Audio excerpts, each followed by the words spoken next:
सर्वे शोकं पौराणिकं खलु व्रतेन तपसा किं वा प्राप्यते वाञ्छितं फलम् तत्सर्वं श्रोतुमिच्छामः कथयस्व महामुने नारदेनैव सम्पृष्टो भगवान् कमलापतिः सुरविषये यथैवाहकसुन्दरः एकदा नारदायोगी परानुग्रहकाङ्क्षय पर्यटन विविधान् लोकान् मत्स्यलोकमुपागतः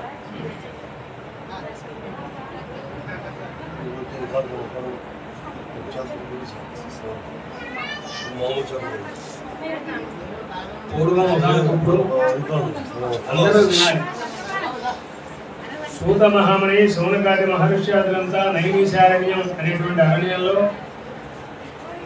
కఠోరమైన దీక్షతో తపస్సు చేస్తూ విరామ సమయంలో విశ్వ కళ్యాణం గురించి విశేషంగా చర్చిస్తూ ఒకానొక సమయంలో శౌనకాది మహర్షులంతా గురువు గారు అనేటువంటి సూత మహాముని అర్ఘ్యపాద్యాదులిచ్చి గంధ పుష్పాక్షతల చేత పూజించినటువంటి వాడే మహానుభావ భూలోకంలో మానవుడు ఏ వ్రతం చేసినట్టయితే ఏ తపస్సు చేసినట్టయితే కోరిన కోరికలు సిద్ధించి యహమనందు అష్టైశ్వర్యాలు అనుభవించి అంతిచమందు విష్ణులోక సాహిత్యాన్ని పొందుతాడో అటువంటి వ్రతం ఏదన్నా ఉంటే మా యందు అనుగ్రహం వచ్చి చెప్పవలసిందే అని పెడుతున్నారు. అప్పుడు ఆ సూత మహాముని అన్నాడు, శౌనకాది మహర్షియాదులారా, మీరు నన్ను ఏ విధంగా అయితే అడిగారో అదే విధంగా నారద మహాముని విష్ణుమూర్తిని అడిగాడు. ఆ జగద్రక్షకుడైన నారాయణమూర్తి నారద మహర్షికి చెప్పిన దాన్ని చెబుతున్నారు, మీరంతా సావధానంగా వినండి అని చెప్పారంభించాడు. ఒకనొకరు ఈ నారద మహర్షి ఊర్ధ్వలోకం, అధోలోకం, పాతాళలోకం అనే 14 లోకాలు సంచరిస్తూ మార్గమధ్యంలో భూలోకాన్ని ఉంచాడు. భూలోకంలో మానవులంతా ఎట్లా ఉన్నారో వాళ్ళందరినీ చూసి వాళ్ళ యోగక్షేమాలు కనుక్కొని పోదాం అనుకున్నాడు. సరాసరి భూలోకానికి వచ్చాడు. భూలోకంలో మానవులంతా ఎట్లా ఉన్నారంటే పుట్టడము, వృద్ధి పొందడము, నాశనం అవడం, ఏది పాపము ఏది పుణ్యమో తెలియక అనేకమైన బాధలు పడుతూ నరకయాతనలు పడుతున్నారు. వాళ్ళందరినీ చూశాడు ఈ నారద భగవాన్. భూలోకంలో మానవులు అనేకమైన కష్టాలు పడుతున్నారు కదా, మరి వీళ్ళ కష్టాలన్నీ హరించిపోయి వీళ్ళకు మోక్షాన్ని కలిగించడానికి సూక్ష్మంలో మార్గం లేదా అనుకున్నాడు, ఆలోచించాడు. ఈ విషయాన్ని ఆయన జగద్రక్షకుడైన నారాయణమూర్తికి చూడడం అనుకున్నాడు. సరాసరి విష్ణులోకానికి వెళ్ళాడు. ఆ విష్ణులోకంలో తెల్లని శరీర ఛాయ కలిగిన వాడును, శంఖము, చక్రము, గద, పద్మము మొదలైనటువంటి ఆభరణములుగా కలిగిన దివ్య మంగళ విగ్రహ స్వరూపుడైన నారాయణమూర్తిని చూశాడు ఈ నారద మహర్షి. ఎప్పుడైతే నారద మహర్షి నారాయణమూర్తిని చూశాడో ఆయన్ని చూసిన ఆనందంలో ఆయన వచ్చిన పని మరిచిపోయినాడు. ఆయన స్తోత్రం చేస్తున్నాడు. మహానుభావ, మనస్సులో ఊహించడానికి కానీ వాక్కుతో వివరించి చెప్పడానికి కానీ అతీతమైన రూపం కలిగినటువంటి అట్లా కుదరదు. సంవత్సరానికి ఒకసారి చేయవచ్చు, అట్లా కుదరదు. ఎస్మిన్ కస్మిన్ దినే మత్స్యో వ్రతం చేయాలనే సంకల్పం మన మనస్సులో ఎప్పుడైతే కలుగుతుందో ఆ వ్రతం చేసుకోవడానికి భగవంతుడు మన మనస్సులో ఎప్పుడైతే బుద్ధి పుట్టిస్తాడో ఆ వ్రతం చేయవచ్చు. లేదు, ఈ వ్రతం మనం ప్రతి నెలలో తప్పకుండా చేయాల్సిందే అని సంకల్పం చేస్తే అప్పుడు ఏకాదశి నాడు కానీ, ఓ పౌర్ణమి నాడు కానీ, ఒక రవి సంక్రమణం నాడు కానీ చేయాలి. రవి సంక్రమణం అంటే సూర్యుడు ప్రతి నెలలో కూడా ఒక రాశిలో నుండి ఇంకో రాశిలోకి మారుతూ ఉంటాడు. ఆ మారే కాలాన్ని సంక్రమణం అంటారు. ఆ రోజున కానీ వ్రతం చేయవచ్చు. వ్రతాన్ని ఆచరించే పుట్టని లేచిన వాడే కాలకృత్యాలని నిర్వర్తించుకొని సూచన స్వామికి నమస్కారం చేసే మహానుభావాన్ని అనుగ్రహం కోసమే వ్రతాన్ని ఆచరిద్దామనే సంకల్పంలో తండ్రి నన్ను అనుగ్రహించవలసిందే స్వామికి నమస్కారం చేసి వ్రతం ప్రారంభం చేయాలి. పూజాస్థలం ఎట్లా ఉండాలంటే చక్కగా గోమయముతో అడిగి వడిపిండి, పసుపు, కుంకుమైనటువంటి 5 రంగుల చూర్ణముతో ముగ్గులు పెట్టి ఆ మండపం మీద అంచుగల నూతన వస్త్రం పరిచి ఆ నూతన వస్త్రం మీద తండ్రులాలు పోసి ఆ తండ్రులాల మధ్యలో కలశం పెట్టాలి. కలశం ఎట్లా ఉండాలంటే వెండి కలశం కానీ, రాగి కలశం కానీ, ఇత్తడి కలశం కానీ, కంచు కలశం కానీ, మనకు ఏ కలశం చేత ఉంటే ఆ కలశం వ్రతం చేసుకోవచ్చు. ద్రవ్యాభావి యథార్థంగా ఏ కలశం కూడా పెట్టడానికి నిజంగా శక్తి లేని వాడు కనుక ఉంటే మట్టి పాత్ర అయినా సరే కలశంగా పెట్టి వ్రతం చేయవచ్చు. దాని మీద మళ్ళీ నూతన వస్త్రం చుట్టాలి. ఇంకా శక్తి ఉంటే కలశమాత్ర సువర్ణేన, కలశము అంటే 84 గురువింద రైతు బంగారు, అర్ధకలశం అంటే 42 గురువింద రైతు, పావు కలశం అంటే 21 గురువింద ఎత్తు బంగారంతో స్వామివారి ప్రతిమను చేయించి ఆ ప్రతిమకు పంచామృతాలతో అభిషేకం చేయించి మండపం ఉంచాలి. ముందుగా విఘ్నేశ్వర పూజ చేయాలి. తర్వాత ఇంద్రాది అష్టదిక్పాలకుల్ని, బ్రహ్మాది పంచపాలకుల్ని, ఆదిత్యాది నవగ్రహాలను అందరినీ ఎవరి స్థానాలను మనం పూజ చేయాలి. చాతుర్వర్ణై వ్రతం కార్యం త్రిభిర్వాకునీశ్వర అనగా ఈ వ్రతాన్ని బ్రాహ్మణ, క్షత్రియ, వైశ్య, శూద్రాదులు ఎవరి నుండి ఆచరించవచ్చు. ఆ వ్రతాన్ని ఆచరించేటప్పుడు తన శక్తికి లోపం లేకుండా బంధువుల్ని, స్నేహితుల్ని, స్వజల్ని పిలుచుకుని వ్రతం చేయాలి. ఆ వ్రతానికి అరటి పండ్లు, ఆవు నెయ్యి, ఆవు పాలు, గోధుమ నూక. ఆ గోధుమ నూక లభ్యం కాకపోతే బియ్యపు నూక, చక్కెర దొరకకపోతే బెల్లము, ఇవన్నీ సపాలంగా ఉండాలి. అంటే ఒక అరసూలను అరిగితడి కానీ, సూర్యుడికి కానీ, తమిళనాడు సూర్యుడు కానీ, మానడు సూర్యుడు కానీ ప్రసాదం సిద్ధం చేసి ఆ వచ్చిన బంధువులు, స్నేహితులు అందరూ కలిసి భక్తితో స్వామివారి వ్రత కథ విని ఆ ప్రసాదాన్ని స్వామికి నివేదన చేసి అందరికీ వినియోగపరిచి అందరూ కలిసి భోజనం చేసి ఇంకా శక్తి ఉంటే ఆ తెల్లవారు కూడా విష్ణుమూర్తి నామస్మరణతో జాగరణ చేసినట్టయితే ఈ యొక్క ప్రయోగంలో మానవుడు తరించడానికి, సూక్ష్మంలో మోక్షాన్ని కలిగించడానికి చాలా సులభమైనటువంటి మార్గం అని విష్ణుమూర్తి నారద మహర్షికి చెప్పాడు, సూత మహర్షి, శౌనకాది మహర్షులకు చెప్పాడు. శ్రీమద్ రమారమణ గోవింద ప్రథమ ప్రపంచము యావత్తో నిండి ఉన్నవో మహానుభావ, నన్ను అనుగ్రహించవలసింది తండ్రి అన్నాడు. ఈ నారద మహర్షి ఆ విష్ణుమూర్తికి నమస్కారం చేశాడు. అప్పుడు ఆ విష్ణుమూర్తి అన్నాడు, నారదాల నుంచి నీకు ఎందుకు వచ్చావయ్యా? నీ మనస్సులో ఏం కోరికతో వచ్చావో చెప్పు, నీ కోరిక నెరవేరుస్తా అన్నాడు. అప్పుడు అన్నాడు ఈ నారద భగవాన్, మహానుభావ, సర్వాంతర్యామి నువ్వు, సర్వ వ్యాపకుడు నువ్వు, నీకు తెలియంది లేదు. నేను ఎందుకు వస్తానో, ఎందుకు వచ్చానో నీకు తెలుసు. నన్నే అడుగుతున్నావు, నా నోటి మీద నుంచి చెప్పిద్దామనే ఉద్దేశంతో అడుగుతావు. సరే, కార్యయాత్ర వచ్చింది నేను కాబట్టి నేనే చెబుతాను. మహానుభావ, భూలోకంలో మానవులు అనేకమైన కష్టాలు పడుతున్నారు, మీకు తెలిసిన విషయం కదా. మరి వాళ్ళ కష్టాలన్నీ హరించిపోయి వాళ్లకు సూక్ష్మంలో మోక్షాన్ని కలిగించడానికి మార్గం చెబుతానని వచ్చానన్నాడు. విష్ణుమూర్తి సంతోషించాడు. నారదా, లోక కళ్యాణం కోసం అడిగావు కనుక నేను నీకు చెబుతున్నాను. నేను చెప్పబోయే వృత్తాన్ని ఊర్ధ్వలోకంలో కానీ, అధోలోకంలో కానీ, పాతాళ లోకంలో కానీ ఎవరూ వినలేదు, ఆచరించలేదు. సత్యనారాయణ స్వామి వారి వ్రతం అనే వ్రతం. ఆ వ్రతాన్ని మానవుడు భక్తి శ్రద్ధలతో ఆచరించినట్టయితే ఆ మానవుడు ఇహమందు అష్టైశ్వర్యాలు అనుభవించి అంత్యమందు విష్ణులోక సాహిత్యాన్ని పొందుతాడు. నారదా, సందేహం లేదన్నాడు. మహానుభావ, వ్రతం చేయమన్నాడు, బాగానే ఉంది. మరి ఆ వ్రతాన్ని ఎట్లా చేయాలి, ఎప్పుడు చేస్తే ఏ విధమైన ఫలితం వస్తుంది, అంతా సవిస్తారంగా చెప్పండి అన్నాడు. చెప్పనారంభించాడు. దుఃఖ శోకాది శమనం ధనధాన్య వివర్ధనం.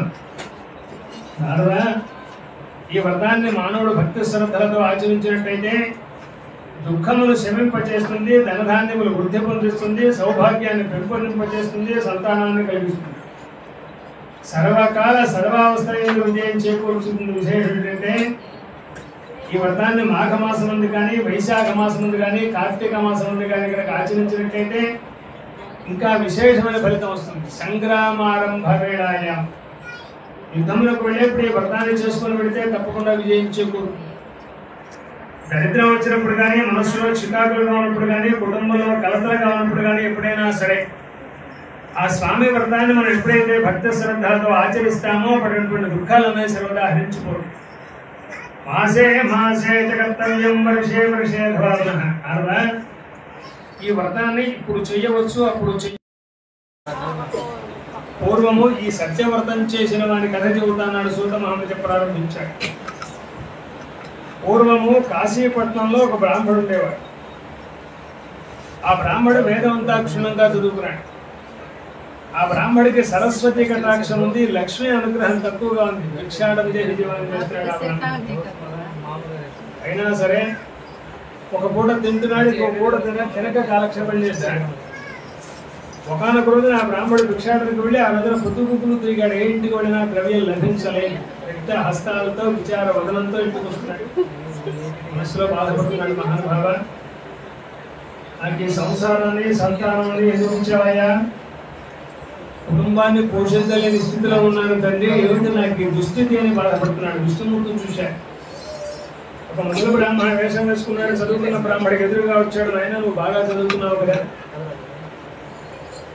మరి విచారంతో బాధపడుతున్నా, నీ విచారానికి కారణం చెప్పు, నాకు ఏదన్నా చేతతో సహాయం చేస్తాను. ఈ చదువుకున్న బ్రాహ్మణ ముసలి బ్రాహ్మణుడు చూశాడు. ఆయన చాలా వృద్ధుడు, పండు పండిపోయి ఉన్నాడు. అయినా సరే బ్రాహ్మణ ముఖంలో బ్రహ్మ తేజస్సు ఉట్టిపడుతుంది. మనస్సులో అనుకున్నాడు, ఈ పెద్ద బ్రాహ్మణుడితో నా కష్ట సుఖాలు చెప్పుకుంటే నా దరిద్రం పోవడానికి ఉపాయం చెప్పుడాడు అనుకున్నాడు. మహానుభావ, మీరు అన్నట్టుగా నేను చదువుకున్న వాడిని, ఎంత కష్టపడ్డా పట్టుకోసుకోవడం సాధ్యం కావట్లేదు. నా దరిద్రం పోవడానికి ఉపాయం చెప్పు స్వామి, ఆచరిస్తా అన్నాడు. అలాగే ఆయన విష్ణుమూర్తి శ్రీహరికమైన అవతారమై వెలిసేడు యొక్క కలియుగంలో సత్యేశ్వరుడు అనే పేరు. కాబట్టి ఆ సత్యనారాయణ స్వామి వారి వ్రతం చేసి సుఖపడవలసిందన్నాడు. అలాగే చేస్తాను మహానుభావ. ఆ వ్రత సవిస్తారం నాకు తెలియదు, ఎలా చేయాలో చెప్పండి అన్నాడు. ఆ వ్రత సవిస్తారాన్ని చెబుతున్నాడు. ముసలి బ్రాహ్మణుడు చెబుతూ, చదువుకున్న బ్రాహ్మణుడు వింటున్నాడు. ముసలి బ్రాహ్మణుడు చెబుతున్నాడు, సత్యనారాయణ విష్ణు వాంఛితార్థ ఫలప్రద. మహానుభావ, మీరు చెప్పే స్వామివారి వ్రత సవిస్తారం వింటేనే ఇంత ఆనందంగా ఉంది. ఆ వ్రతాన్ని ఆచరిస్తే నా దరిద్రం యావత్తు హరించిపోతుంది. ఎప్పుడో ఎందుకు స్వామి, మీ అనుగ్రహం ఉంటే రేపే ఆచరిస్తాను. ఆ మాట అన్న తర్వాత కళ్ళు తెరిచాడు. ఆ అందరం ముసలి బ్రాహ్మణుడు లేడంతా తాను అయిపోయాడు. ఎక్కడ చూసినా కనపడలేదు. మనస్సులో అనుకున్నాడు, సాక్షాత్తు నారాయణమూర్తే నా దరిద్రం పోగొట్టడానికి బ్రాహ్మణ రూపంలో వచ్చాడు అనుకున్నాడు. ఇంటికి వెళ్ళాడు.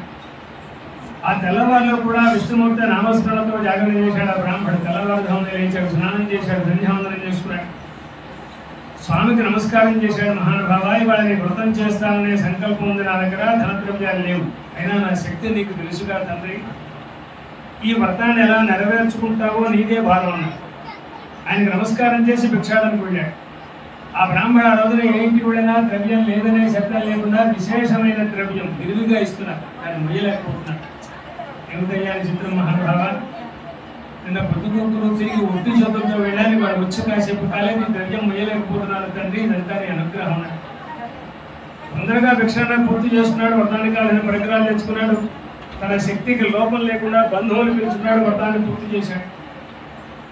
నిర్విఘ్నంగా స్వామి వ్రతాన్ని ఎప్పుడైతే భక్త శ్రద్ధగా బ్రాహ్మణుడు ఆచరించాడో, కొద్ది కాలంలోనే ఆ బ్రాహ్మణ గృహంలో ఎప్పుడు ఏ రోజు చూసినా సంవత్సర గ్రాసం ఇంట్లో నిలవ ఉండటం మొదలుపెట్టింది.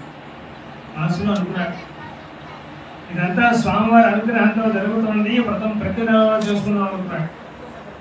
అట్లాగే ఆచరించాడో, యమనంద అష్టైశ్వర్యాలు అనుభవించాడో, అంత్యమంది విష్ణువుగా సాహిత్యాన్ని పొందాడు ఆ బ్రాహ్మణుడు.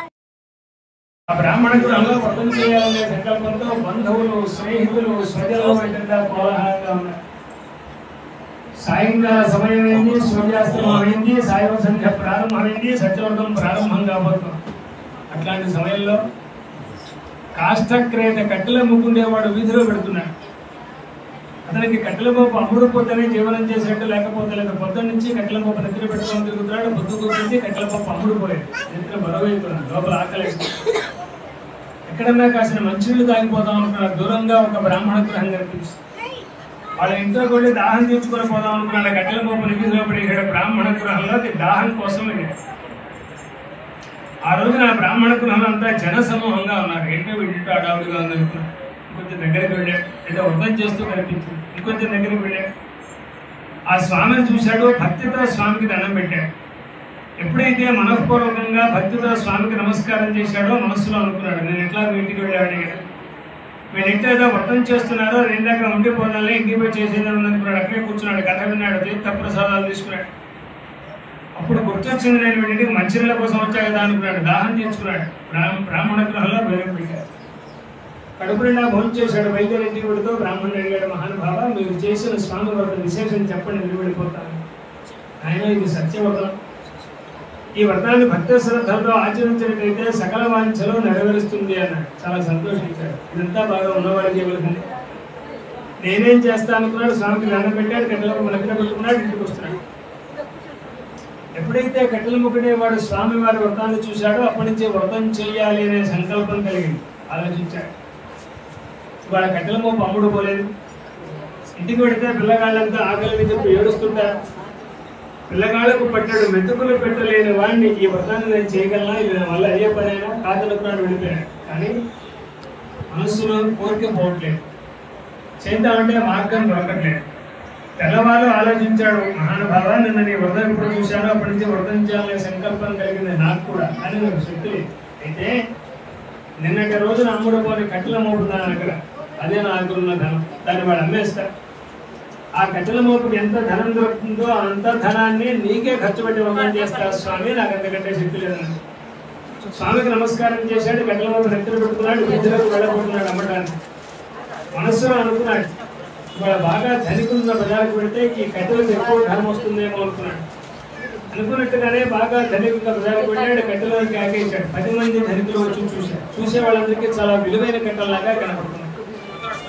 అమాయకుడిలాగా లేకపోతే ఇంత విలువైన కట్టెలు ఇంత చౌక ఎవరైనా అమ్ముతారా అనుకున్నారు. వాళ్ళ నిర్ణయానికి వచ్చారు, ఆ కట్టెలు ఎంత విలువ చేస్తాయో అంతకంటే రెట్టింపు ధనం కనుక మనం ఇచ్చినట్టయితే మనం ఇచ్చే ధనానికి అతని అమాయకత్వానికి సరిపోతుంది, పోనీలే పేదవాడు సుఖపడతారనుకుంటారు. ఆ ద్రవ్యం తీసుకున్నాడు, స్వామిని మనస్సులో తెలుసుకున్నాడు, మహాప్రభు నిన్న పొద్దుగూడు తిరిగిన అమ్ముడు పోలేదు కట్టెలను, ఇవాళ ఇంత ధనం లభించింది స్వామి, నా జీవితంలో ఎప్పుడూ నేను ఇంత ధనానికి కట్టెల మోపును అమ్మలేదు, ఇదంతా నేను విగ్రహం అన్నాడు. ఆ ధనాన్ని తీసుకున్నాడు, రెండు హృదయంతో వెళ్ళాడు, వ్రతానికి కాలిన పరికరాలు తెచ్చుకున్నాడు, తన శక్తి లోపల లేకుండా బంధువులు పెంచుకున్నాడు, హ్యాపీగా వ్రతం పూర్తి చేశాడు. నిర్విఘ్నంగా స్వామి వ్రతాన్ని ఎప్పుడైతే కట్టెల ముగ్గునే ఆచరించాడో యమునందు అష్టైశ్వర్యాలు అనుభవించాడు. అంత్యముందు విష్ణులోక సాహిత్యాన్ని పొందాడు. శ్రీమద్ రమారమణ ప్రభు జిజ్ఞాసాం కృతవాన్ సాధో నౌగయామస్తి కింతవ. ఈ మామూలు కూడా గోవులో ఉన్నటువంటి తీర్థయాత్రలు పుణ్యక్షేత్రాలన్నీ సందర్శించుకుంటూ అనేకమైనటువంటి దానాలు ధర్మాలు చేస్తూ వస్తున్నారు. కొంత దూరం వచ్చేందుకు విష్ణుమూర్తి చూశాడు. వీళ్ళకు నేను గుర్తు ఉన్నానా లేదా పరీక్ష చేద్దాం అనుకున్నాడు. ఓ సన్యాసి వేషం వేసుకొని పడవ దగ్గరికి వచ్చాడు. నేను మీరు ఎక్కడి నుంచి వస్తారా, చూడపోతే షావుకారు లాగా ఉన్నారు, మీరు ఏం వ్యాపారం చేసుకుంటారో చెప్పండి, నేను సన్యాసిని మార్గంలో పెడుతున్నారు, మీరు చెప్పే వార్తలన్నీ సంతోషించి వెళ్ళిపోతాను. తతో మహాజనో మత్తే హేళయాచ ప్రహస్యం. మామూలు ఇద్దరు అనుకున్నారు, ఇతను రోజు సన్యాసి అంటున్నాడు, మార్గంలో పెడుతున్నానంటున్నాడు, అంతవరకు బాగానే ఉంది, నేనేం వ్యాపారం చేస్తున్నానో చెప్పమంటున్నాడు. ఆయన నిజంగా సన్యాసి అయితే మన వ్యాపారంతో తనకేమిటి సంబంధం? ఇందుట్లో ఏదో సందేహం ఉంది, మన ధనాన్ని ఏదో ఎత్తుకోపోవాలనేటువంటి దురుద్దేశంతో మారువేషంలో వచ్చినట్టున్నాడు సన్యాసి. నీకు ఏదైనా కావాల్సి వస్తే అడుగు, మాకు చేత ఏందేదో దానమో ధర్మో చేస్తాం, వెళ్ళిపోతాం. అయినా మా వ్యాపారం అడిగామంటే మా ధనాన్ని ఎత్తుకోపోవాలనే దురుద్దేశంతో వచ్చావా? అయితే విను. లతా పత్రాదికంచైవ వర్తతే తరణో మమ. మేము విస్తరణ వ్యాపారం చేయకుంటున్నాం. మా పడవలో అన్ని ఆకులు దిగులు పుల్లలు ఎత్తుకోబోయేది మా దగ్గర ధనద్రవ్యాలు లేవన్నారు. ఇత్యుక్తం వచనం సూత్రా సత్యం భవతస్తు. అయినా మీ నోటి నుంచి ఏ వాక్యం వచ్చిందో అదే వ్యాపారం చేసుకున్నాను. కొంత దూరం వెళ్ళాడు, చెట్టు కింద కూర్చున్నాడు, తపస్సు చేసుకుంటాడు.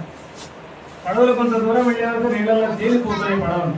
ఆశ్చర్యపోయినారు, ఇదేమిటి రాజుగారు మనకు గోరెడు ధరించాడు కదా, మరి పడవలు నీళ్ళలో తేలిపోతున్నాయి, కారణం ఏంటనుకున్నారు. తాళాలు తీసి చూశారు, అన్ని ఆకులు తీగులు పొలాలే ఉన్నాయి. ఎక్కడ చూశారు, ఎంత దూరం చూశారు, 2 పడవల నిండా అదే దృశ్యం చూశారు. ఒకేసారి ముచ్చిపోయినారు వీళ్ళిద్దరు. ఎవరు చెప్తారు? కొంత దూరం వెళ్ళేకల్లా వాళ్ళలో వాళ్ళే తెలియ తెచ్చుకున్నారు, లేచారు, ఏడుస్తున్నారు, ధనం మీద నిలుపుతున్నారు. అల్లుడు అన్నాడు, అమ్మగారు ఏడిస్తే ప్రయోజనం లేదు, మన ధనాన్ని ఎవరో ఎత్తుకోపోవడానికి మారు వేషంలో వచ్చారనుకున్నాను, ఆయన దగ్గర వెళ్దాం పడదు.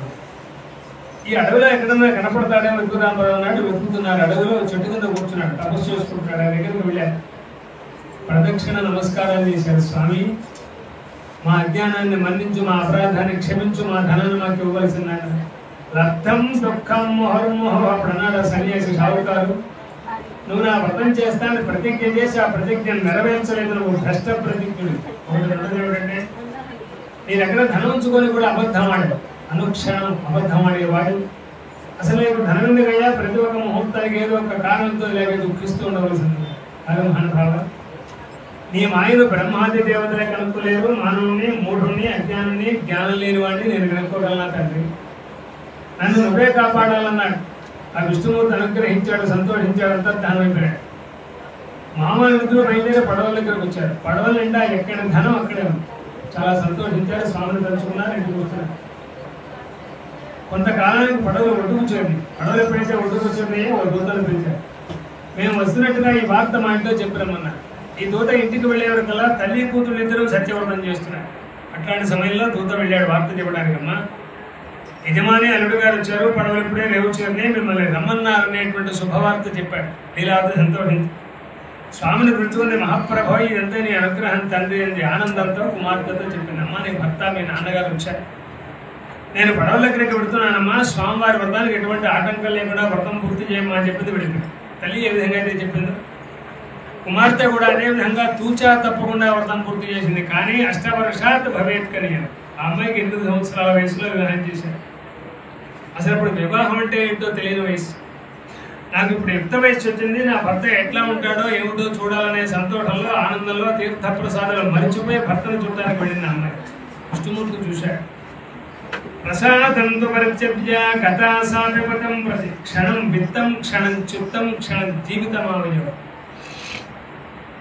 అసలే మానవ శరీరాలు ఎట్లాంటివి అంటే నీళ్ల మీద ఉండబడేటువంటి గాలి పుడక కంటే కూడా స్తుత్యమైనవి మానవ శరీరం.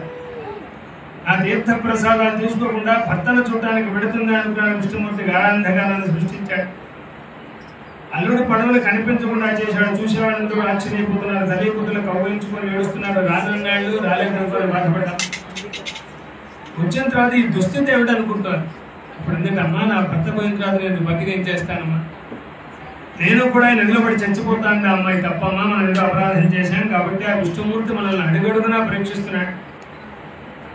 ఆ షావుకారు తన ఉద్దేశాన్ని రింగించాడు. మహాప్రభు, నాకు కొడుకైనా కూతురైనా అమ్మాయి నివిచ్చిన ప్రసాదమైన తండ్రి, నన్ను నువ్వే కాపాడాలను.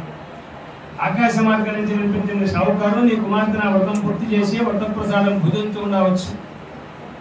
ఇంటికి వెళ్ళే తీర్థప్రసాదాన్ని భుజించినట్టయితే శుభంగా ఉంటుందని వినిపించిన ఆ వాక్యాలు వినదు. అమ్మాయి చంపలేసుకొని ఇంటికి వెళ్ళి స్వామికి నమస్కారం చేసింది. పద్యభిక్ష పెట్టమని వేడుకుంది. తీర్థప్రసాదాన్ని భుజించింది. బయలుదేరి పడవ దగ్గర భర్త పడవ ఎప్పట్లాగానే నీళ్ళలో తేలి ఉంది. భార్య భర్తలు సంతోషించారు. తండ్రి ఇంటికి రావడానికి ఆలస్యం కాదమ్మా, మనందరం కూడా నది ఒడ్డున వ్రతం చేసుకున్న తర్వాతే ఇంటికి వెళ్దాం. అల్లుడు కూతురుతోటి అందరూ కలిసి ఆ నది ఒడ్డునే వ్రతం చేసుకుని ధనంతో కూడా గృహప్రవేశమైనాడు. అల్లుడు కూతురుతో గృహప్రవేశమైనాడు. ఆ షావుకారు ప్రతి మాసంలో వ్రతం చేశాడు. యమునందు అష్టైశ్వర్యాలు అనుభవించాడు. అంత్యముందు విష్ణు ఒక సాహిత్యాన్ని పొందాడు. శ్రీమద్ రమారమణ గోవింద హరి. చతుర్థాధ్యాయ సమాప్త. జితేంద్రియ సత్యవాది గచ్చన్ దేవాలయం దినే దినే ధనం దత్వా తృతీయ సంతోషయత్ శృతి. సముద్ర మహర్షిలాగా ఇంకో కథ చెబుతాడు. సూతమామని చెప్పడానికి పిలిచాడు. పూర్వము ఉల్కాముఖుడు అనే రాజున్నాడు. ఆ రాజు ఇంద్రియములను జయించిన వాడు, సత్యవాది, సత్యవ్రతుడు. రాజుగారికి లేని సంపద లేదు, అన్ని సంపదలు ఉన్నాయి. అయినా సరే ఆ రాజుగారు రోజు దేవాలయానికి వెళ్తున్నాడు. ఏదో దానాలు చేస్తున్నాడు, ధర్మాలు చేస్తున్నాడు, వస్తున్నాడు. ఎన్ని దాన ధర్మాలు చేసినా రాజదంపతులు మనోవ్యాధితో బాధపడుతున్నారు. కారణం ఏంటంటే రాజుగారికి సంపదలన్నీ ఉన్నాయి, కానీ సంతానం అనేటువంటి సంపద లేదు. పుత్రులు లేని వాళ్ళకి బ్రతులు లేని మనోవ్యాధితో బాధపడుతున్నారు ఆ దంపతులతో. ఎవరో చెబితే విన్నారు, సత్యవ్రతం చేస్తే సంతానం కలుగుతుంది. ఆ మహారాజు గారు వ్రతం చేయాలనే సంకల్పంతో భద్రశీల అనే ఒకటిని అత్యంత వైభవంతో వ్రతం చేస్తున్నాడు. ఆ ఆనంద సమయంలో సాధువు అనేటువంటి షావుకారు పడవ నిండా ధనాన్ని నింపుకొని భర్త గమనించడానికి బయలుదేరి భద్రశీలానందరూ ప్రయాణం చేస్తున్నాడు. కొంత దూరం వెళ్ళేందుకులా ఒడ్డునంతా జనసమూహం కనిపించింది. ఏంటో ఒడ్డునికి అడవాడు చూసిపోదాం అనుకున్నాడు ఈ షావుకారు. పడవను ఒడ్డుకు తెప్పించాడు. కొంచెం చూశాడు. రాజుగారు వ్రతం చేస్తాడు. ఈ రాజుగారికి కోటలు, మేడలు, మిద్దెలు ఎన్నో ఉన్నాయి కదా, మరి నది ఒడ్డున వ్రతం చేస్తున్నాడే అనుకున్నాడు. మళ్ళీ అనుకున్నాడు, రాజుగారు అంతటి వాడు నది ఒడ్డున వ్రతం చేస్తున్నాడంటే దానికి ఏదో ప్రత్యేకమైనటువంటి విశేషం ఉంటుంది, అది కనుక్కోపోదాం అనుకున్నాడు. వ్రతం ఇందాక ఉన్నాడు మహారాజా. అత్యంత భక్తి శ్రద్ధలతో వ్రతం చేస్తున్నారు. ఏంటి ఆ వ్రతానికి అంత విశేషం చెప్పండి, వెలువడిపోతాను. వ్రతం చేస్తార్థం పుత్రాది ప్రాప్తి కామ్యయ. మహారాజు గారు అన్నాడు షావుకారు, ఇది సత్యనారాయణ స్వామి వారి వ్రతం. సకల వాంఛలు నెరవేరుస్తుంది. మేము సంతానం కోసం ఈ వ్రతం చేస్తున్నాం అన్నాడు. మమాపి సంతతిర్నాస్తి హేతుస్మాత్ జాయతే ధ్రువం. రాజా, నాకు సంతానం లేదు, సంతానం కలిగితే నేను కూడా వ్రతం చేస్తానని షావుకారు స్వామికి నమస్కారం చేశాడు. తీర్థప్రసాదాలు తీసుకున్నాడు. రాజుగారి దగ్గర సెలవు తీసుకున్నాడు. వ్యాపారానికి వెళ్ళాడు. స్వామి అనుగ్రహంతో వ్యాపారం తొందరగా పూర్తి చేసుకున్నాడు. ఎక్కువ లాభం గడించాడు. ఇంటికి వచ్చాడు. ఆ షావుకారు ఇంటికి వచ్చినట్లా అతని భార్య అయిన లీలావతి భర్త రాగానే ఎదురు వెళ్ళింది. కాళ్ళు కొడుకోవడానికి నీళ్ళు ఇచ్చింది. కుశల ప్రశ్నలు వేసింది. మనసులో అనుకుంటారు, భర్త వ్యాపారానికి వెళ్ళినవాడు చాలా కాలానికి తిరిగి వచ్చేవాడు కదా, మరి ఈసారి ఇంత తొందరగా వచ్చాడు, ఇంత తొందరగా వ్యాపారం పూర్తి కావడానికి కారణం ఏంటి అనుకుంటున్నాం. జరిగిన వృత్తాంతం భార్యతో చెప్పాడు. జరిగింది దైవానుగ్రహం వల్ల మనకు సంతానం కలిగినట్టయితే మనం కూడా స్వామి వ్రతం చేద్దామన్నాడు. అట్లాగే భార్యాభర్తలు ఇద్దరు ప్రతిజ్ఞ చేసి ఆ తెచ్చిన తీర్థ ప్రసాదాలు వాళ్ళిద్దరూ పూజించారు. అది మొదలుకొని ఆ దంపతులు ఇద్దరు చాలా అన్యోన్యంగా కాలక్షేపం చేస్తున్నారు. సుగాంత మాసంలో లీలావతి గర్భం ధరించి నవమాసాలు మోసింది. 10వ మాసంలో చక్కటి శుభముహూర్తంలో కుమార్తెను కలది. అమ్మాయి ఎట్లా ఉందంటే శుక్లపక్ష చంద్రుడు అమావాస్యని నిర్ణయించి దినద్రప్రవర్ధమానంగా పెరుగుతూ పౌర్ణమి వచ్చే వరకల్లా సంపూర్ణమైనటువంటి షోడశ కళలతో దేదీప్యమానంగా వెలుగుతుంటాడో వాళ్ళకు పుట్టిన కుమార్తె కూడా రోజుకో కళగా మారుతుంది. భార్యాభర్తలు ఇద్దరు అనుకున్నారు, మన అమ్మాయి దైవానుగ్రహంలో పుట్టింది, రోజుకో కళగా మారుతోంది, మన అమ్మాయికి కళావతి అని పేరు పెడదాం అనుకున్నారు. అట్లాగే నామకరణం చేశారు. పురాతనప్పుడు సంతానం అనేటువంటి సంపద లేనప్పుడు చేసిన సంకల్పం గుర్తుకొచ్చి భర్తతో మృదుమధురంగా పాఠశాల పీఠం మీదనే భర్త కొడుకునికే వినిపించేట్టున్నారు. ఇలా ఏమండి, మనకు సంతానం కలిగితే వ్రతం చేస్తామని ప్రతిజ్ఞ చేశాం, మీకు గుర్తుందే? మహద్భాగ్యం మనకు కలిగింది, వ్రతం చేయడానికి ఎందుకు ఆలస్యం? వివాహ సమయే కరిష్యామి వ్రతం ప్రియే. ఆ వ్రతాన్ని మన అమ్మాయి వివాహ కాలంలో చేద్దాంలే అన్నాడు. భర్త ఎప్పుడైతే ఆ మాట అన్నాడో మనస్సులో చాలా బాధపడింది. కానీ భర్త మాటకు ఎదురు చెప్పలేదు కనుక నలుగుడా కొడుకు. కాలచక్రం తిరిగిపోతుంది. షావుకారు వాణిజ్య నిపుణుడు, వ్యాపారానికి వెళుతున్నాడు, వస్తున్నాడు, బాగా ధనం సంపాదిస్తున్నాడు. కుమార్తెకు 8వ సంవత్సరం రానివచ్చు. భార్యను పిలిచాడు. మన అమ్మాయి దైవానుగ్రహంలో పుట్టింది, రోజుకు కళగా మారుతోంది. ఏ వయస్సులో జరగవలసినటువంటి అచ్చట్లు ముచ్చట్లు ఆ వయసులో తీరుస్తున్నాం. 8వ సంవత్సరంలో ఆడపిల్ల కని అనబడుతుంది. కన్యను దానం చేస్తే కన్యాదాన ఫలితం మనకు దొరుకుతుంది. అది మీ వైపు పెద్దవాళ్ళు, మా వైపు పెద్దవాళ్ళు కలిస్తారు. మన అమ్మాయికి వివాహం చేద్దాం, ఏమంటావు అన్నాడు భార్య. భర్త ఎప్పుడు ఏ మాట చెబితే ఎదురు చెప్పింది ఈ మాట కాదు దానికి. అట్లాగే దూతలు పిలిచాడు. మా అమ్మాయికి దిగిన వరుణ్ణి, బుద్ధిమంతుణ్ణి, చక్కటి వాడిని, యోగ్యుణ్ణి, గుణవంతుణ్ణి, నాకంటే ధనవంతుడు, మా అమ్మాయి కంటే అందగాడి యావత్ ప్రపంచంలో ఎక్కడున్నా సరే ఎందుకు తీసుకోవడం. ఈ దూత బయలుదేరి వెళ్ళాడు. అట్లాంటి పిల్లగాడి కోసం వెతుకుతున్నాడు. కాంచన నగరం అనే పట్టణంలో ఒక పిల్లవాడు ఆడుకుంటూ కనిపించాడు. ఆ పిల్లవాడి యోగక్షేమాలు విచారించాడు. ఈ షావుకారు ఎన్ని కోరికలు చెప్పాడో మించిన పిల్లగాడు ఆ పిల్లవాడిని తీసుకొచ్చాడు. ఈ షావుకారు చూశాడు ఆ పిల్లవాడిని. ఏమన్నా భాగ్యం మహానుభావా, నీ అనుగ్రహం నా మీద ఉంది కాబట్టి నాకు ఇట్లాంటి అల్లుడు దొరికాడు, లేకపోతే ఇట్లాంటి అల్లుడు నాకు దొరకడం సామాన్యం అనుకున్నాడు. ఆ కుమార్తె ఆ పిల్లవాడికి ఇచ్చాడు. దేవేంద్ర వైభవంతో వివాహం చేశాడు. ఆ ఆనంద సమయంలో ఈ భార్యాభర్తలు ఇద్దరు వ్రతం మాట మర్చిపోయినాడు. విష్ణుమూర్తిని చూశాడు. సమయం రావాలి కదా అని ఊరుకున్నాడు. 16 రోజుల పండుగ కూడా వెళ్ళిపోయింది. మామగారు ఇద్దరు కూర్చున్న సమయంలో మామగారు అల్లుడితో అన్నాడు, ఆయన మనం కనుక ఈ విధంగా కూర్చొని తింటే ఇదంతా కరిగిపోతుంది, అట్లా కాదు మనం వ్యాపారం చేసి బాగా ధనం సంపాదిద్దాం అన్నాడు. ఎక్కడికి వెళ్ళడం? సింధు నదికి సమీపంలో రత్నసారపురం అనే పట్టణం ఉంది. దాన్ని చంద్రకేతు అనే రాజు పరిపాలిస్తున్నాడు. ఆ రాజ్యానికి కనుక మనం వెళ్ళినట్టయితే మన వ్యాపారం తొందరగా పూర్తి కావడమే కాకుండా ఎక్కువ లాభం గడించవచ్చు. ఆ రాజ్యానికి పెడదామన్నారు. అట్లాగే పడవ నిండా ధనాన్ని నింపుకున్నారు. సింధులో ప్రయాణం చేస్తున్నారు, పెడుతున్నారు. ఈ పడవలు రెండు చాలా ఆనందంగా పెడుతున్నాయి. మామూలు ఎంతో సంతోషంగా ఉన్నారు. అప్పుడు చూశాడు విష్ణువు. భ్రష్ట ప్రతిజ్ఞమాలోక్య శాపం తస్మై ప్రదత్తవా.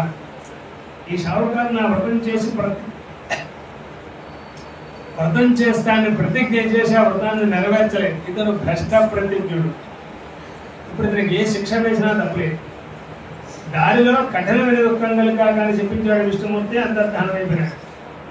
చంద్రకేతు మహారాజు గారు పరిపాలించే రాజ్యానికి పొలిగాల దగ్గరికి వచ్చాడు. ఆ రోజున పుట్టుకుంటుంది. ఇవాళ సూర్యాస్తమనం అయింది కదా, రేపు సూర్యోదయం అయిన తర్వాత రాజుగారి దర్శనం చేసుకుని ఆయన అనుమతి తీసుకుని వ్యాపారం ప్రారంభం చేద్దాం, అందరినీ చెట్టు కింద పడుకుందాం.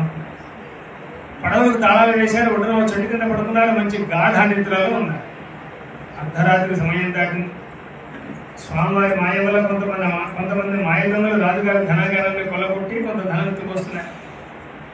భటులు చూశాడు, మన ధనాన్ని ఎవరో దొంగలు ఎత్తుకోపోతున్నారు. వాళ్ళని మనం పట్టుకోకపోతే రాజుగారు మనకు ఉరిశిక్ష వేస్తాడనే భయం. ప్రభు జిజ్ఞాసాన్ కృతవాన్ సాధవ నౌగయామస్తి కింతవ. ఈ మామూలు కూడా గోవులో ఉన్నటువంటి తీర్థయాత్రలు పుణ్యక్షేత్రాలు అన్ని సందర్శించుకుంటూ అనేకమైనటువంటి దానాలు ధర్మాలు చేస్తూ ఇంటికి వస్తున్నారు. కొంత దూరం వచ్చేందుకు విష్ణుమూర్తి చూశాడు. వీళ్ళకి నేను గుర్తు ఉన్నానా లేదా పరీక్ష చేద్దాం అనుకున్నాడు. ఓ సన్యాసి వేషం వేసుకుని పడవ దగ్గరికి వచ్చాడు. ఆయన మీరు ఎక్కడి నుంచి వస్తారా? చూడపోతే షావుకారు లాగా ఉన్నారు. మీరు ఏం వ్యాపారం చేసుకుంటారో చెప్పండి, నేను సన్యాసిని మార్గంలో పెడుతున్నారు, మీరు చెప్పే వార్తలని సంతోషించి వెళ్ళిపోతాను. తతో మహాజనో మత్తే హేళయాచ ప్రహస్యం. మామూలు ఇద్దరు అనుకున్నారు. ఇద్దరు సన్యాసి అంటున్నాడు, మార్గంలో పెడుతున్నానంటున్నాడు. అంతవరకు బాగానే ఉంది. నేనేం వ్యాపారం చేస్తున్నారో చెప్పమంటున్నాడు. ఆయన నిజంగా సన్యాసి అయితే మన వ్యాపారంతో తనకేమిటి సంబంధం? ఇందుట్లో ఏదో సందేహం ఉంది, మన ధనాన్ని ఏదో ఎత్తుకోపోవాలనేటువంటి దురుద్దేశంతో మారు వేషంలో వచ్చినట్టున్నాడు సన్యాసి. నీకు ఏదైనా కావాల్సి వస్తే అడుగు, మాకు చేత ఏదో దానమో ధర్మమో చేస్తాం, వెళ్ళిపోతాం. అయినా మా వ్యాపారాన్ని అడిగామంటే మా ధనాన్ని ఎత్తుకోపోవాలనే దురుద్దేశంతో వచ్చావా? అయితే విను. లతా పత్రాదికంచైవ వర్తతే తరణో మమ. మేము విస్తరణ వ్యాపారం చేసుకుంటున్నాం. మా పడవలో అన్ని ఆకులు దిగులు పుల్లలు ఇబ్బందులు ఎత్తుకోబోయేందుకు మా దగ్గర ధనద్రవ్యాలు లేవన్నారు. ఇత్యుక్తం వచనం సూత్ర సత్యం భవతస్తు. అయినా మీ నోటి నుంచి ఏ వాక్యం వచ్చిందో అదే వ్యాపారం చేసుకున్నాను. కొంత దూరం వెళ్ళాడు, చెట్టు కింద కూర్చున్నాడు, తపస్సు చేసుకుంటాడు. పడవలు కొంత దూరం వెళ్ళేందుకు నీళ్ళల్లో తేలిపోతున్నాయి పడవలు. ఆశ్చర్యపోయినారు, ఇదేమిటి రాజుగారు మనకు భోజనం ధరించాడు కదా, మరి పడవలు నీళ్ళలో తేలిపోతున్నాయి, కారణం ఏంటి అనుకున్నారు. తాళాలు తీసి చూశారు, అన్ని ఆకులు తీగులు పొలాలే ఉన్నాయి. ఎక్కడ చూశారు, ఎంత దూరం చూశారు. రెండు పడవల నిండా అదే దృశ్యం చూశారు. ఒకేసారి ముచ్చిపోయినారు వీళ్ళిద్దరు. ఎవరు చెప్తారు? కొంత దూరం వెళ్ళేకల్లా వాళ్ళలో వాళ్ళే తెలియ తెచ్చుకున్నారు. లేచారు, ఏడుస్తున్నారు, ధనం మీద నిలుపుతున్నారు. అల్లుడు అన్నట్టు అమ్మగారు ఏడిస్తే ప్రయోజనం లేదు, మన ధనాన్ని ఎవరో ఎత్తుకోపోవడానికి మారు వేషంలో వచ్చారనుకున్నాను, ఆయన దగ్గర వెళ్దాం పడదు. ఈ అడవిలో ఎక్కడన్నా కనపడతాడేమో వెతుకుదాం పడదు అన్నట్టు వెతుకుతున్నారు. అడవిలో చెట్టు కింద కూర్చున్నాడు, తపస్సు చేసుకుంటున్నాడు. ఆయన దగ్గరికి వెళ్ళారు, ప్రదక్షిణ నమస్కారాలు చేశారు. స్వామి, మా అజ్ఞానాన్ని మన్నించు, మా అపరాధాన్ని క్షమించు, మా ధనాన్ని మాకు ఇవ్వవలసిందంట. రక్తం దుఃఖం మొహర్మోహ. అప్పుడు అన్నాడు సన్యాసి షావుకారు, నువ్వు నా వ్రతం చేస్తానని ప్రతిజ్ఞ చేసి ఆ ప్రతిజ్ఞను నెరవేర్చలేదు, నువ్వు భ్రష్ట ప్రతిజ్ఞుడు. ఏమిటంటే నీ దగ్గర ధనం ఉంచుకొని కూడా అబద్ధం ఆడాడు, అనుక్షణం అబద్ధం ఆడేవాడు. అసలు ఇప్పుడు ధనం ఎందుకయ్యా? ప్రతి ఒక్క ముహూర్తానికి ఏదో ఒక కారణంతో ఇలాగే దుఃఖిస్తూ ఉండవలసింది. అది మహానుభావ, నీ మాయను బ్రహ్మాది దేవతలే కనుక్కోలేరు, మానవుని మూఢుణ్ణి అజ్ఞానుని జ్ఞానం లేని వాడిని నేను కనుక్కోగలనా తండ్రి, నన్ను నువ్వే కాపాడాలన్నాడు. ఆ విష్ణుమూర్తి అనుగ్రహించాడు, సంతోషించాడు, అంతా ధనమైపోయాడు. మామూలు నిధులు బయలుదేరి పడవల దగ్గరకు వచ్చారు. పడవల నిండా ఎక్కడ ధనం అక్కడే ఉంది. చాలా సంతోషించాడు, స్వామిని తలుచుకున్నారు, ఇంటికి వస్తున్నారు. కొంతకాలానికి పడవలు ఒడ్డుకు చేరింది. పడవలు ఎప్పుడైతే ఒడ్డుకు వచ్చింది, ఒక దూతలు పిలిచారు. మేము వస్తున్నట్టుగా ఈ వార్త మా ఇంట్లో చెప్పిరమ్మన్నారు. ఈ దూత ఇంటికి వెళ్ళేవరకల్లా తల్లి కూతురు ఇద్దరు సత్యవ్రతం చేస్తున్నారు. అట్లాంటి సమయంలో దూత వెళ్ళాడు వార్త చెప్పడానికి. అమ్మా, యజమాని అల్లుడు గారు వచ్చారు, పడవలు ఇప్పుడే రేవు చేరినాయి, మిమ్మల్ని రమ్మన్నారు అనేటువంటి శుభవార్త చెప్పాడు. లీలావతి సంతోషించి స్వామిని గుర్తుకుని, మహాప్రభు ఇదంతా నీ అనుగ్రహం తండ్రి అని ఆనందంతో కుమార్తెతో చెప్పింది. అమ్మా, నీ భర్త మీ నాన్నగారు వచ్చారు, నేను పడవల దగ్గరికి పెడుతున్నానమ్మా, స్వామివారి వ్రతానికి ఎటువంటి ఆటంకం లేకుండా వ్రతం పూర్తి చేయమా అని చెప్పింది. పెడుతుంది తల్లి ఏ విధంగా అయితే చెప్పిందో, కుమార్తె కూడా అదే విధంగా తూచా తప్పకుండా వ్రతం పూర్తి చేసింది. కానీ అష్టవర్షాత్ భవేత్ కని ఆ అమ్మాయికి 8 సంవత్సరాల వయసులో వివాహం చేశారు. అసలు ఇప్పుడు వివాహం అంటే ఏంటో తెలియని వయసు. నాకు ఇప్పుడు యుక్త వయసు వచ్చింది, నా భర్త ఎట్లా ఉంటాడో ఏమిటో చూడాలనే సంతోషంలో ఆనందంలో తీర్థప్రసాదాలు మరిచిపోయి భర్తను చూడటానికి వెళ్ళింది అమ్మాయి. విష్ణుమూర్తి చూశాడు. ప్రసాదంతు పరిత్యజ్య గతాసామిపతం ప్రతి క్షణం విత్తం క్షణం చిత్తం క్షణం జీవితమావయవ. అసలు ఈ మానవ శరీరాలు ఎట్లాంటివి అంటే నీళ్ల మీద ఉండబడేటువంటి గాలి పుడక కంటే కూడా స్తుత్యమైనవి మానవ శరీరం. ఆ తీర్థ ప్రసాదాలు తీసుకోకుండా భర్తను చూడటానికి పెడుతుంది అనుకున్న విష్ణుమూర్తి గాఢాంధకారాన్ని సృష్టించాడు. అల్లుడు పడవలు కనిపించకుండా చేశాడు. చూసేవాళ్ళందరూ ఆశ్చర్యపోతున్నారు. తల్లి కూతురు కౌగిలించుకొని ఏడుస్తున్నాడు. రానున్నాళ్ళు రాలేదనుకొని బాధపడ్డాం. వచ్చిన తర్వాత ఈ దుస్థితి ఏమిటనుకుంటాను. ఇప్పుడు ఎందుకమ్మా నా భర్త పోయిన తర్వాత నేను బతికి ఏం చేస్తానమ్మా, నేను కూడా నదిలో పడి చచ్చిపోతాను అమ్మాయి తప్పమ్మా, మనం ఏదో అపరాధం చేశాం కాబట్టి ఆ విష్ణుమూర్తి మనల్ని అడుగడుగునా పరీక్షిస్తున్నాడు. ఆ షావుకారు తన ఉద్దేశాన్ని రింగించాడు. మహాప్రభు, నాకు కొడుకైనా కూతురైనా అమ్మాయి నివిచ్చిన ప్రసాదమైన తండ్రి, నన్ను నువ్వే కాపాడాలను. ఆకాశ మార్గం నుంచి వినిపించింది, షావుకారు నీ కుమార్తె నా వ్రతం పూర్తి చేసి వ్రత ప్రసాదం భుజించు ఉండవచ్చు. ఇంటికి వెళ్ళి తీర్థ ప్రసాదం భుజించిందంటే శుభంగా ఉంటుందని వినిపించింది. ఆ వాక్యాలు వినదు. అమ్మాయి చంపలేసుకొని ఇంటికి వెళ్ళింది. స్వామికి నమస్కారం చేసింది. పద్యభిక్ష పెట్టమని వేడుకుంది. తీర్థ ప్రసాదం భుజించింది. బయలుదేరి పడవ దగ్గర భర్త పడవ ఎప్పట్లాగానే నీళ్ళలో తేలి ఉంది. భార్య భర్తలు సంతోషించారు. తండ్రి ఇంటికి రావడానికి ఆలస్యం కాదమ్మా, మనందరం కూడా నది ఒడ్డున వ్రతం చేసుకున్న తర్వాతే ఇంటికి వెళ్దామన్నా. అల్లుడు కూతురుతో అందరూ కలిసి ఆ నది ఒడ్డునే వ్రతం చేసుకుని ధనంతో కూడా గృహప్రవేశమైనాడు. అల్లుడు కూతురుతో గృహప్రవేశమైనాడు. ఆ షావుకారు ప్రతి మాసంలో వ్రతం చేశాడు. యమునందు అష్టైశ్వర్యాలు అనుభవించాడు. అంచె ముందు విష్ణులోక సాహిత్యాన్ని పొందాడు. శ్రీమద్ రమారమణ గోవింద హరి. చతుర్థాధ్యాయ సమాప్త. ప్రభు జిజ్ఞాసాం కృతవాన్ సాధో నౌగయామస్తి కింతవః. ఈ మామూలు కూడా గోవులో ఉన్నటువంటి తీర్థయాత్రలు పుణ్యక్షేత్రాలన్నీ సందర్శించుకుంటూ అనేకమైనటువంటి దానాలు ధర్మాలు చేస్తూ ఇంటికి వస్తున్నారు. కొంత దూరం వచ్చారు కదా విష్ణుమూర్తి చూశాడు. వీళ్ళకి నేను గుర్తు ఉన్నానా లేదా పరీక్ష చేద్దాం అనుకున్నాడు. ఓ సన్యాసి వేషం వేసుకొని పడవ దగ్గరికి వచ్చాడు. నేను మీరు ఎక్కడి నుంచి వస్తా, చూడపోతే షావుకారు లాగా ఉన్నారు, మీరు ఏం వ్యాపారం చేసుకుంటారో చెప్పండి, నేను సన్యాసిని మార్గంలో పెడుతున్నారు, మీరు చెప్పే వార్తలన్నీ సంతోషించి వెళ్ళిపోతాను. తతో మహాజనో మత్తే హేళయాచ ప్రహస్యం. మామూలు ఇద్దరు అనుకున్నారు. ఇద్దరు సన్యాసి అంటున్నాడు, మార్గంలో పెడుతున్నానంటున్నాడు. అంతవరకు బాగానే ఉంది. నేనేం వ్యాపారం చేస్తున్నారో చెప్పమంటున్నాడు. ఆయన నిజంగా సన్యాసి అయితే మన వ్యాపారంతో తనకేమిటి సంబంధం? ఇందుట్లో ఏదో సందేహం ఉంది, మన ధనాన్ని ఏదో ఎత్తుకోపోవాలనేటువంటి దురుద్దేశంతో మారు వేషంలో వచ్చినట్టున్నాడు సన్యాసి. నీకు ఏదైనా కావాల్సి వస్తే అడుగు, మాకు చేత ఏదో దానమో ధర్మమో చేస్తాం, వెళ్ళిపోతాం. అయినా మా వ్యాపారాన్ని అడిగామంటే మా ధనాన్ని ఎత్తుకోపోవాలనే దురుద్దేశంతో వచ్చావా? అయితే విను. లతా పత్రాదికంచైవ వర్తతే తరణో మమ. మేము విస్తరణ వ్యాపారం చేసుకుంటున్నాం. మా పడవలో అన్ని ఆకులు జీవులు పొలం పనులు ఎత్తుకోబోయేది మా దగ్గర ధనద్రవ్యాలు లేవన్నారు. ఇత్యుక్తం వచనం శుద్ధ సత్యం భవతస్తు. అయినా మీ నోటి నుంచి ఏ వాక్యం వచ్చిందో అదే వ్యాపారం చేసుకున్నాను. కొంత దూరం వెళ్ళాడు, చెట్టు కింద కూర్చున్నాడు, తపస్సు చేసుకుంటాడు. పడవలు కొంత దూరం వెళ్ళేందుకు నీళ్ళలో తేలిపోతున్నాయి పడవలు. ఆశ్చర్యపోయినారు, ఇదేమిటి రాజుగారు మనకు బోలెడు ధనం ఇచ్చాడు కదా, మరి పడవలు నీళ్ళలో తేలిపోతున్నాయి, కారణం ఏంటనుకున్నారు. తాళాలు తీసి చూశారు. అన్ని ఆకులు తీగులు పొలాలే ఉన్నాయి. ఎక్కడ చూశారు, ఎంత దూరం చూశారు. రెండు పడవల నిండా అదే దృశ్యం చూశారు. ఒకేసారి ముంచిపోయినారు వీళ్ళిద్దరు. ఎవరు చెప్తారు? కొంత దూరం వెళ్ళేకల్లా వాళ్ళలో వాళ్ళే తెలియదు తెచ్చుకున్నారు. లేచారు, ఏడుస్తున్నారు, ధనం మీద తెలుపుతున్నారు. అల్లుడు అన్నాడు, అమ్మగారు ఏడిస్తే ప్రయోజనం లేదు, మన ధనాన్ని ఎవరో ఎత్తుకోపోవడానికి మారు వేషంలో వచ్చారనుకున్నాను, ఆయన దగ్గరికి వెళ్దాం పడదు. ఈ అడవిలో ఎక్కడన్నా కనపడతాడేమో వెతుకుదాం పడవ అన్నాడు. వెతుకుతున్నారు. అడవిలో చెట్టు కింద కూర్చున్నాడు, తపస్సు చేసుకుంటున్నాడు. ఆయన దగ్గరికి వెళ్ళారు. ప్రదక్షిణ నమస్కారాలు చేశారు. స్వామి, మా అజ్ఞానాన్ని మన్నించు, మా అపరాధాన్ని క్షమించు, మా ధనాన్ని మాకు ఇవ్వవలసిందంట. రక్తం దుఃఖం మొహర్మోహ. అప్పుడు అన్నాడు సన్యాసి షావుకారు, నువ్వు నా వ్రతం చేస్తానని ప్రతిజ్ఞ చేసి ఆ ప్రతిజ్ఞను నెరవేర్చలేదు, నువ్వు భ్రష్ట ప్రతిజ్ఞుడు. ఏమిటంటే నీ దగ్గర ధనం ఉంచుకొని కూడా అబద్ధం ఆడాడు. అనుక్షణం అబద్ధం ఆడేవాడు. అసలు నీకు ధనం ఎందుకయ్యా? ప్రతి ఒక్క ముహూర్తానికి ఏదో ఒక కారణంతో ఇలాగే దుఃఖిస్తూ ఉండవలసింది. అదే మహానుభావ, నీ మాయను బ్రహ్మాది దేవతలే కనుక్కోలేరు. మానవుని, మూఢుణ్ణి, అజ్ఞానుని, జ్ఞానం లేని వాడిని నేను కనుక్కోగలనా తండ్రి? నన్ను నువ్వే కాపాడాలన్నాడు. ఆ విష్ణుమూర్తి అనుగ్రహించాడు, సంతోషించాడు, అంతా ధనం అయిపోయాడు. మామూలు నిధులు బయలుదేరి పడవల దగ్గరకు వచ్చాడు. పడవల నిండా ఎక్కడ ధనం అక్కడే ఉంది. చాలా సంతోషించాడు, స్వామిని తలుచుకున్నారు, ఇంటికి వస్తున్నారు. కొంతకాలానికి పడవలు ఒడ్డుకు చేరింది. పడవలు ఎప్పుడైతే ఒడ్డుకు వచ్చినాయో ఒక దూతలు పిలిచారు.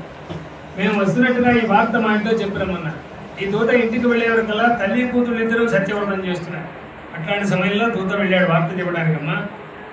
యజమాని అల్లుడు గారు వచ్చారు, పడవలు ఇప్పుడే రేవుచేరిని, మిమ్మల్ని రమ్మన్నారు అనేటువంటి శుభవార్త చెప్పాడు. లీలావతి సంతోషించి స్వామిని పిలుచుకుని మహాప్రభో ఇదంతా నీ అనుగ్రహం తండ్రి అని ఆనందంతో కుమార్తెతో చెప్పింది. అమ్మ నీ భర్త మీ నాన్నగారు వచ్చారు, నేను పడవల దగ్గరికి పెడుతున్నానమ్మా, స్వామివారి వ్రతానికి ఎటువంటి ఆటంకం లేకుండా వ్రతం పూర్తి చేయమ్మా అని చెప్పింది వెళ్ళింది. తల్లి ఏ విధంగా అయితే చెప్పిందో కుమార్తె కూడా అదే విధంగా తూచా తప్పకుండా వ్రతం పూర్తి చేసింది. కానీ అష్టవర్షాత్ భవేత్ కనియను, ఆ అమ్మాయికి 8 సంవత్సరాల వయసులో వివాహం చేశారు. అసలు ఇప్పుడు వివాహం అంటే ఏంటో తెలియని వయసు. నాకు ఇప్పుడు యుక్త వయసు వచ్చింది, నా భర్త ఎట్లా ఉంటాడో ఏమిటో చూడాలనే సంతోషంలో ఆనందంలో తీర్థప్రసాదాలు మరిచిపోయి భర్తను చూడడానికి వెళ్ళింది అమ్మాయి. విష్ణుమూర్తి చూశాడు. ప్రసాదంతు పరిత్యజ్య కథాసాపిపతం ప్రతి క్షణం విత్తం క్షణం చిత్తం క్షణం జీవితమావయం. అసలు ఈ మానవ శరీరాలు ఎట్లాంటివి అంటే నీళ్ల మీద ఉండబడేటువంటి గాలి పుడక కంటే కూడా స్తుత్యమైనవి మానవ శరీరం. ఆ తీర్థ ప్రసాదాలు తీసుకోకుండా భర్తను చూడటానికి పెడుతుంది అనుకున్న విష్ణుమూర్తి గాఢాంధకారాన్ని సృష్టించాడు. అల్లుడు పడవలు కనిపించకుండా చేశాడు. చూసేవాళ్ళందరూ ఆశ్చర్యపోతున్నారు. తల్లి కూతురు కౌగిలించుకొని ఏడుస్తున్నారు. రానున్నాళ్ళు రాలేకపోయి బాధపడ్డాం. వచ్చిన తర్వాత ఈ దుస్థితి ఏమిటనుకుంటారు. ఇప్పుడు ఎందుకమ్మా నా భర్త పోయిన తర్వాత నేను బతికి ఏం చేస్తానమ్మా, నేను కూడా నిలబడి చచ్చిపోతాను అమ్మాయి తప్పమ్మా, మనం ఏదో అపరాధం చేశాం కాబట్టి ఆ విష్ణుమూర్తి మనల్ని అడుగడుగునా పరీక్షిస్తున్నాడు. ఆ షావుకారు తన ఉద్దేశాన్ని లింగించాడు. మహాప్రభు నాకు కొడుకైనా కూతురైనా అమ్మాయి నువ్విచ్చిన ప్రసాదమైన తండ్రి నన్ను నువ్వే కాపాడాలను. ఆకాశ మార్గం నుంచి వినిపించింది షావుకారు, నీ కుమార్తె నా వ్రతం పూర్తి చేసి వ్రత ప్రసాదం భుజించుకుండవచ్చు. ఇంటికి వెళ్ళే తీర్థ ప్రసాదాలు భుజించిందంటే శుభంగా ఉంటుందని వినిపించిన ఆ వాక్యాలు వినదు అమ్మాయి. చంపలేశ్వరి ఇంటికి వెళ్ళి స్వామికి నమస్కారం చేసింది, పద్యభిక్ష పెట్టమని వేడుకుంది, తీర్థ ప్రసాదాలు భుజించింది, బయలుదేరి పడవ దగ్గర. భర్త పడవ ఎప్పట్లాగానే నీళ్ళలో తేలి ఉంది. భార్య భర్తలు సంతోషించారు. తండ్రి ఇంటికి రావడానికి ఆలస్యం కాదమ్మా, మనందరం కూడా నది ఒడ్డున వ్రతం చేసుకున్న తర్వాతే ఇంటికి వెళ్దామన్నాడు. అల్లుడు కూతురుతోటి అందరూ కలిసి ఆ నది ఒడ్డునే వ్రతం చేసుకుని ఘనంతో కూడా గృహప్రవేశమైనాడు. అల్లుడు కూతురుతో గృహప్రవేశమైనాడు. ఆ షావుకారు ప్రతి మాసంలో వ్రతం చేశాడు. యమునందు అష్టైశ్వర్యాలు అనుభవించాడు. అంత్యముందు విష్ణులోక సాహిత్యాన్ని పొందాడు. శ్రీమద్ రమారమణ గోవింద హరి.